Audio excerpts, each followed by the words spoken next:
Welcome back to another technical deep dive here in the debug zone. Today we're tackling a big question and breaking it down with insights from other users. Hopefully this clears up some misconceptions and helps you get the answer you need. So buckle up, stay a little curious, and let's jump right in.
And that's a wrap.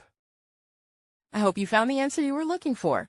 If you did, take a second to hit that subscribe button. It really helps out.